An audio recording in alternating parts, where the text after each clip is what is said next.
Hello दोस्तों, स्वागत है आप सबका एक बार फिर आपके अपने यूट्यूब चैनल ई टीचर में। दोस्तों लेकर आए हैं ज़रूरी जानकारी इस वीडियो में सभी शिक्षक साथियों के लिए।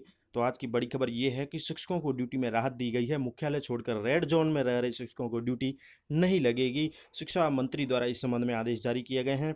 तो शिक्षा मंत्री गोविंद सिंह डोटासरा ने कहा है कि 15 मई तक मुख्यालय के पहुंचने की जो बाध्यता थी वह अब नहीं है। पीओ अपने ज़रूरत के अनुसार ड्यूटी लगाए या नहीं लगाए वो निर्णय ले सकते हैं। तो जो मुख्यालय छोड़कर रेड जोन में रहे उन शिक्षकों को बड़ी राहत दी गई है।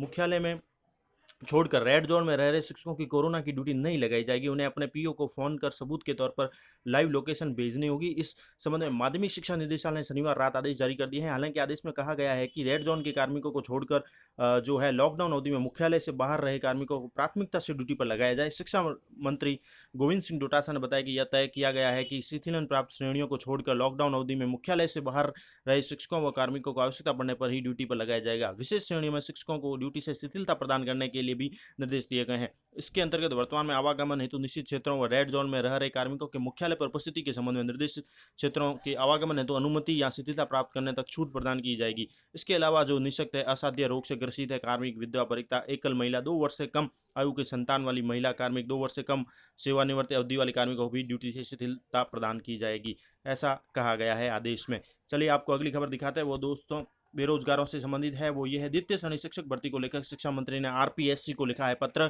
और कहा है कि 9,000 बेरोजगारों को जल्द ही मिलेगा नौकरी का तोहफा।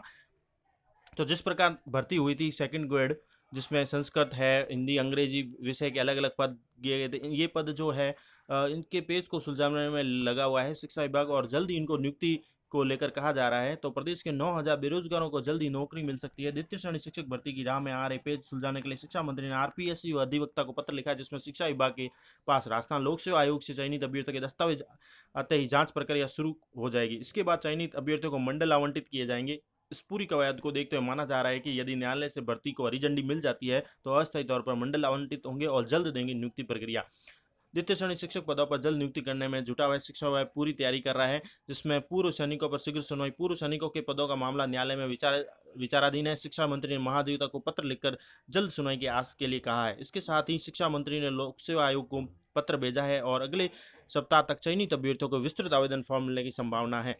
अगली बात यह है कि अटकी हुई जांच प्रक्रिया पूरी होगी। इस महीने के अंत तक सभी चयनितों के आवेदनों की जांच के बाद मंडल आवंटन की प्रक्रिया भी पूरी होगी। तो बेरोजगारों के लिए भी अच्छी खबर है कि 9,000 बेरोजगारों को जल्द ही नौकरी का तोहफा मिल सकता है। शिक्षा विभाग तैयारी कर रहा है।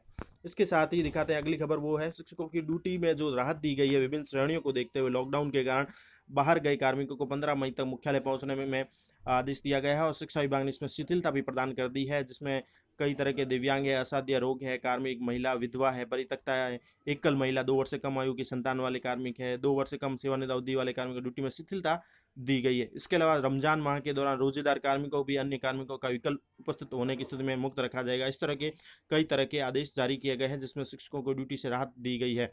मुख्यालय से बाहर गए कार्मिकों को प्राथमिकता से ड्यूटी पर लगाया जाएगा। इसके लिए निदेशक ने समस्त मुख्य ब्लॉक शिक्षा अधिकारियों को निर्देश जारी कर दिए हैं और जिला प्रशासन ने समन्वय करते हुए संबंधित ड्यूटी के लिए व्याप्त कार्मिक उपलब्धता सुनिश्चित करें। तो ये कुछ बड़े आदेश जारी किए गए हैं शिक्षकों के लिए। आगे दिखाते हैं और आपको बड़ी खबर।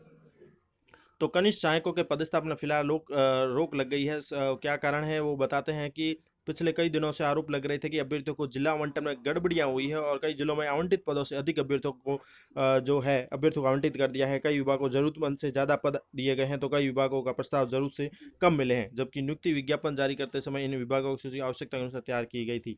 तो प्रदेश भर में हजारों युवाओं के लिए 1-2 दिन में मिलने वाली नियुक्ति पर राज्य सरकार ने एक बार रोक लगा दी है। बताया जाता है कि जिला आवंटन में भारी गड़बड़ी की सूचना मिली है।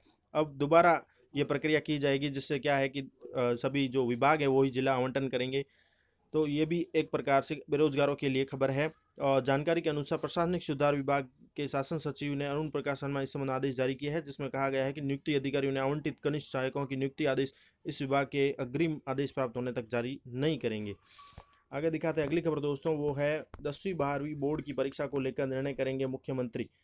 प्रदेश में 10वीं और 12वीं कक्षा के विद्यार्थियों की शेष रही परीक्षाओं का निर्णय अब मुख्यमंत्री स्तर पर होगा और इस समय शिक्षा मंत्री मुख्यमंत्री जो है वो अपनी शुक्रवार को मीटिंग हो चुकी है और माना जा रहा है कि 1-2 दिन में इस संबंध में कोई बड़ा निर्णय लिया जा सकता है। और प्राप्त जानकारी के अनुसार शिक्षा मंत्री और मुख्यमंत्री की बैठक में मुख्यमंत्री कार्यालय सहायकों के पदस्थापन भी चर्चा हुई थी। जरूरत से ज़्यादा पद आवंटित करने के कारण शिक्षा विभाग को सर्वाधिक परेशानी हो रही थी। इसी बैठक में 10वीं 12वीं के विद्यार्थियों को परीक्षा लेकर चर्चा हुई और शिक्षा विभाग ने क्वारंटाइन सेंटर बने स्कूलों की सूची से भी मुख्यमंत्री को अवगत कराया है। दिक्कत यह है कि जो विद्यालय अभी क्वारंटाइन सेंटर नहीं हो सकता है या नहीं है, जो हो सकता है बाद में हो जाए, तो अभी कई जिलों से अचानक रोगी आ भी रहे हैं। ऐसे में विद्यालयों में परीक्षा हो या ना हो, इस पर निर्णय नहीं हो सका है। शिक्षा मंत्री ने यह निर्णय अब मुख्यमंत्री पर छोड़ दिया है, तो मुख्यमंत्री ही अब निर्णय लेंगे कि 10वीं 12वीं की परीक्षा कब और कैसे करानी है। तो ये थी कुछ महत्वपूर्ण खबर है दोस्तों शैक्षिक समाचार के रूप में। Thank you for watching our channel E teacher.